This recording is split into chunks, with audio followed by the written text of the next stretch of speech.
మహాభారతము భీష్మపర్వము మొదలైనది.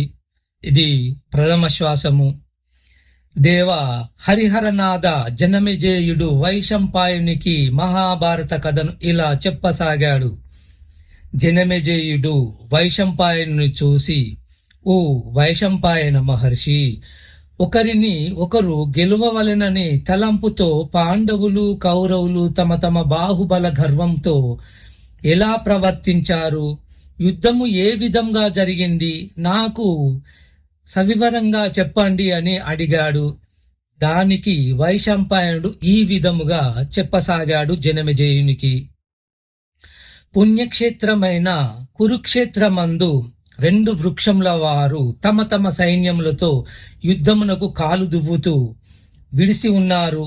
తన కుమారుల దుర్నియమునకు కలత నొందిన ధృతరాష్ట్రుడు సంజయుని తన వద్దకు పిలిపించుకున్నాడు. ఇద్దరు ఏమి జరగబోతుందో అని వ్యాకులత చెందుతూ సమయమున వ్యాసుడు వారి వద్దకు వచ్చాడు. ధృతరాష్ట్రుడు వ్యాసునికి ఆర్ఘ్యపాద్యాదాలు ఇచ్చి అర్పించాడు. ధృతరాష్ట్ర, ఈ భూమి మీద ఉన్న రాజులకు కాలం తీరిపోయింది. అందుకే ఈ మహాభారత యుద్ధము సంప్రాప్తమైనది.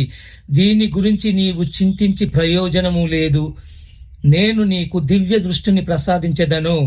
అనుదినము జరుగు యుద్ధ విశేషములను కనులారా చూడుము అని చెప్పాడు.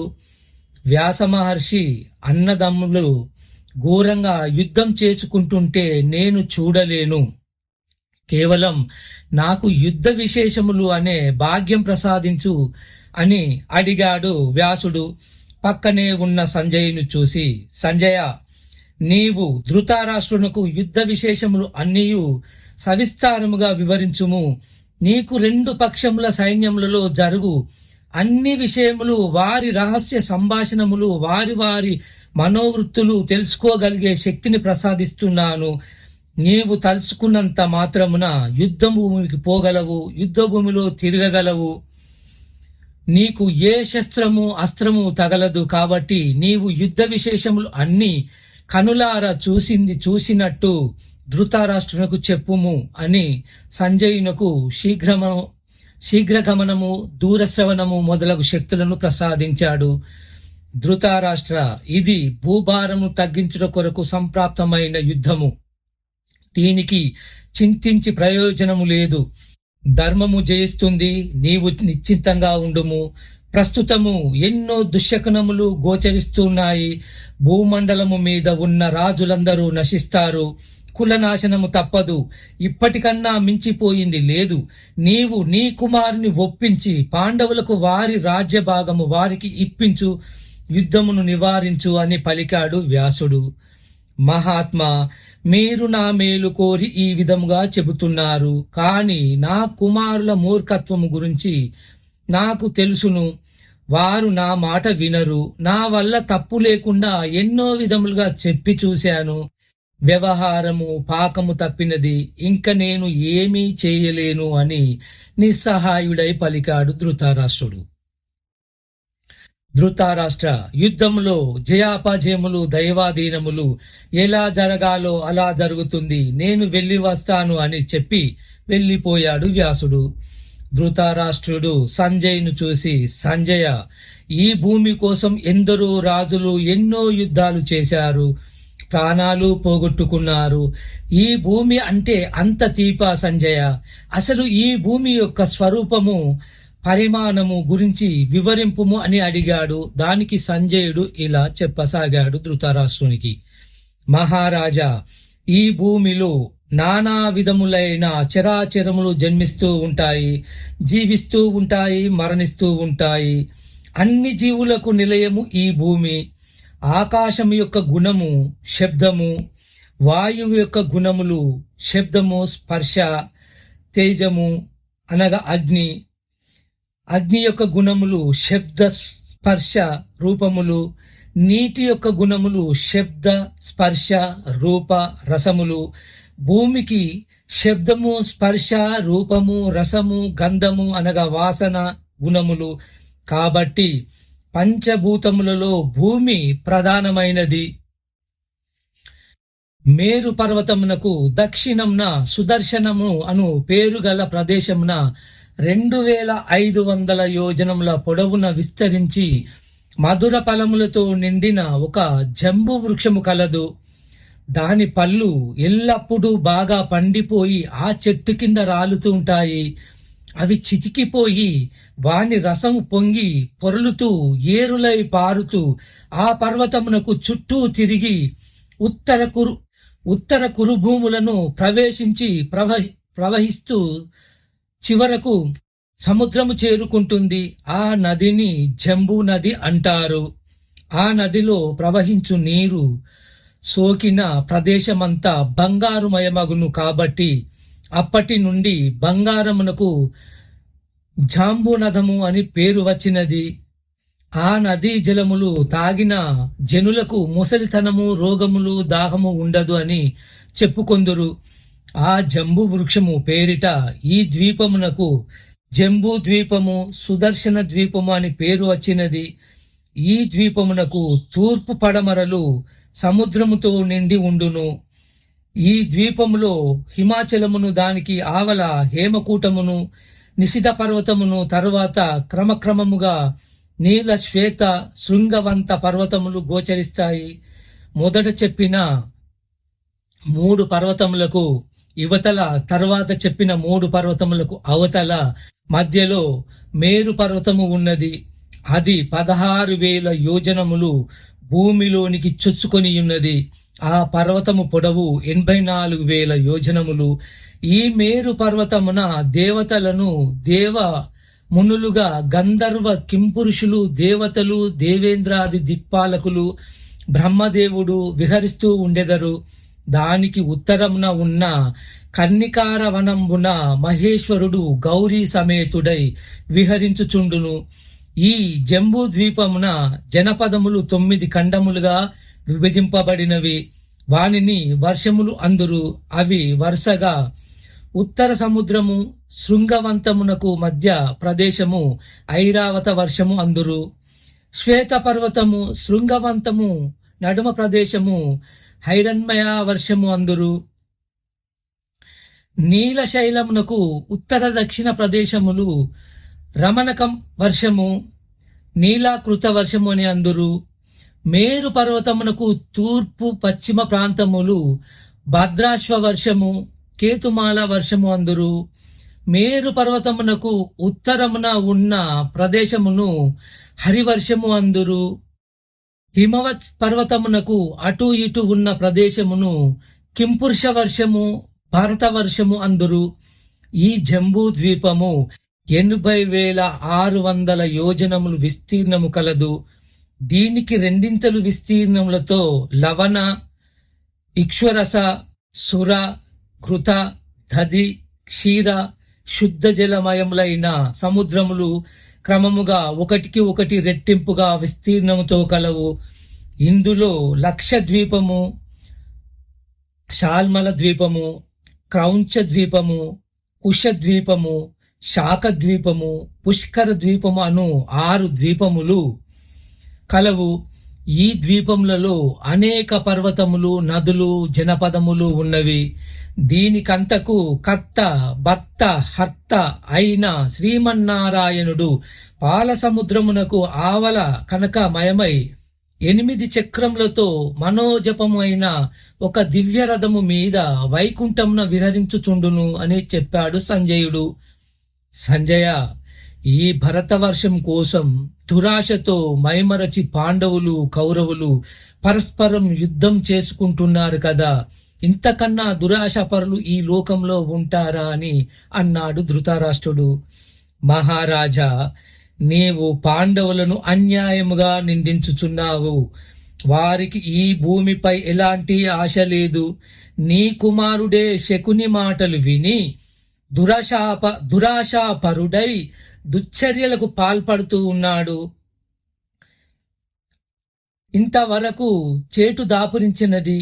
ఎంతో మంది రాజులు తమ తమ దేశముల నుండి వచ్చి పాండవులలో పోరాడి గెలువ లేనని తలంపుతో సుయోధనుని పక్షాన యుద్ధం చేస్తున్నారు. వారిని కూడా నిందించ పని లేదు. పూర్వము ఎంతో మంది రాజులు ఈ భూమిని జయించవలనని ఎన్నో యుద్ధాలు చేశారు. వారిలో భగీరథుడు, యయాతి, రఘువు, నహుషుడు లాంటి మహానుభావులు ఈ భూమిని పాలించి యజ్ఞయాగములు చేసి ఎంతో యశస్సు గడించారు. ఈ భారతవర్షము రత్నగర్భ. అటువంటి ఈ భారతవర్షం కొరకు, అందులో ఉన్న సంపదల కొరకు ఆశపడి ఈర్ష అసూయలతో యుద్ధములు చేయకుండా ఉంటారా చెప్పు? అదియును కాక ఇటువంటి భరతవర్షమున మలయము, శుక్తిమంతము, వింధ్య, పారియాత్ర, మహేంద్రము, వృక్షవంతము, సహ్యాద్రి అను 7 పర్వతములు కలవు. వీని యందు రత్నములు, మనులు, ఇనుము, రాగి, తగరము, వెండి, బంగారము మొదలగు ఖనిజ సంపద విశేషములుగా ఎన్నో కలవు. ఇందులో గంగ, తుంగభద్ర, వేత్రవతి, వేదవతి, కృష్ణవేణి, పెన్న, యమున, తమస, శారావతి, కావేరి, గోదావరి, నర్మదా, బాహుద, సరయు, శతధ్రువ, వితస్త, విపాష, తామ్రవర్ణి అను మహానదులు ప్రవహించుచున్నవి. వీటి వలన భరతవర్షము ధనధాన్యములు, పాడి పంటలు, సంపదలతో అలరాడుచున్నవి. ఇవి కాక భరతవర్షమున పాంచాల, పాండ్య, బర్భర, వత్స, మత్స్య, మగధ, మలయాళ, కళింగ, కులింగ, కురు, కొంకణ, టెంకణ, త్రిగర్త, సాముద్ర, సాల్వ, శూరసేన, సుదేష్ణ, సుహ్మ, కురాష్, కరుష, కాశ, కోసల, యవన, యుగంధర, ఆంధ్ర, సింధు, చేది, చోళ, పులింద, పుండ్రక, పాండ్య, హబీర, సౌవీర, సౌరాష్ట్ర, మహారాష్ట్ర, విదేహ, విదర్భ, ద్రవిడ, దశార్ణ, కర్ణాట, గౌల, అంగ, వంగ, మరాఠ, లాట, బాహ్లిక, బాహుదాన, కిరాత, కేకేయ, అశ్మంతక, కాశ్మీర, గాంధార, కాంబోజ, కేరళ, మాలవ, నేపాల, ఘూర్చర, కుంతల, అవంతి మొదలగు జనపదములు కలవు. ఈ జనపదములలో నివసించు జనులు సమస్త వస్తు సంపదలతో సుఖంగా జీవిస్తూ ఉంటారు.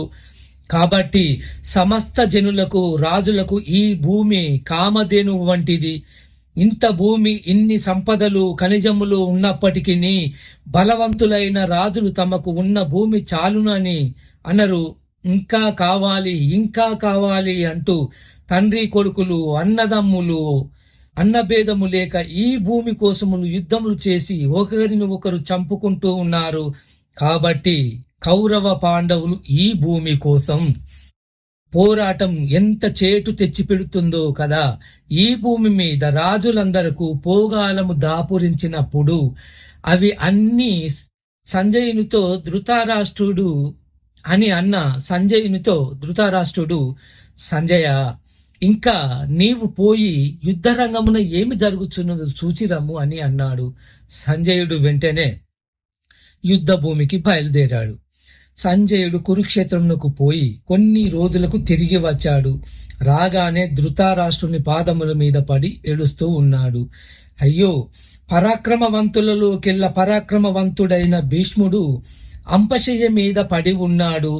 పరశురాముని జయించిన భీష్ముడు ఒక శిఖండి చేత భంగపడ్డాడు. ఈ భీష్ముని అండ చూసుకొని నీ కొడుకు ఇంతకు ముందు జూదము ఆడి గెలిచాడు.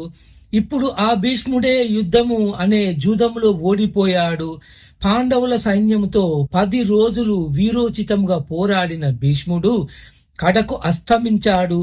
10,000 మంది వీరులు తన మీదికి ఒక్కసారిగా ఎదిరించి వచ్చిన చలించని భీష్ముడు ఒక్క శిఖండి చేతిలో ఓడిపోయాడు. ఈ మహానుభావుడు కేవలం నరుడు కాడు అంటూ విలపిస్తున్న సంజయుని మాటలు విని ధృతరాష్ట్రుడు కొంతసేపు మూర్ఛపోయాడు. తరువాత తేరుకొని కంటి నిండా నీరు పెట్టుకొని, సంజయ, దేవాసురులు ఒక్కటిగా వచ్చిన చలించని భీష్ముడు ఒక్క శిఖండి చేతిలో ఓడిపోయాడా? తన శస్త్రాస్త్రములతో విరోధులను మదమనుసరించున్న భీష్ముని ఒక్క శిఖండి ఎదిరించాడా? ఇంతకన్నా ఆశ్చర్యం ఏముంటుంది సంజయ? భీష్ముడు అనే కాలమే గాని శిఖండి అనే చిరుగాలి చిదరగొట్టిందా హతవిధి. అంబ కోసం తన మీదికి యుద్ధమునకు వచ్చిన పరశురాముని ఎదిరించి ఓడించిన భీష్ముడు పాండవుల కోసం వచ్చిన శిఖండి చేతిలో ఊడిపోయాడా? అతని సత్వము, శౌర్యము, శీలము, పరాక్రమము, అతని శుద్ధ వ్రతము నాశము లేనివని నమ్మాను కదా సంజయ. ఇప్పుడు ఏమి చేయాలి అని రోధించసాగాడు ధృతరాష్ట్రుడు. సంజయ, శిఖండి భీష్ముని మీద బాణవర్షము కురిపించుచున్నప్పుడు మన వాళ్ళు ఒక్కరూ అడ్డం రాలేదా? ఇన్ని అక్షయణుల సైన్యము ఏమి చేయుచున్నది? ఒక్క శిఖండిని ఎదిరించలేకపోయారా? ద్రోణుడు, కృపుడు, అశ్వత్థామ, శల్యుడు పారిపోయారా? పాండవులు శిఖండి కలిసి భీష్ముని ఎదిరించినప్పుడు నా కొడుకులందరూ భయపడి చేవచచ్చి అడవులో దాక్కున్నారా? భీష్ముడు అహవభూమిలో అసహాయుడై పడి ఉన్నప్పుడే మన సేన అంతా చెల్లా చెదురై నశించి ఉండవలసిందని లేని ఎడల అటువంటి శరశాస్త్ర కోవిదునికి ఈ తీరున రణరంగములో కూలిపోవలసిన దురవస్థ ఎందుకు దాపురించినది? హౌరా, కులవృద్ధుడైన గాంగేయుని చంపి రాజ్యం చేయడానికి సమ్మతించిన పాండవులకు దైవము కూడా తోడు అయినది కదా. ధర్మము నశించింది.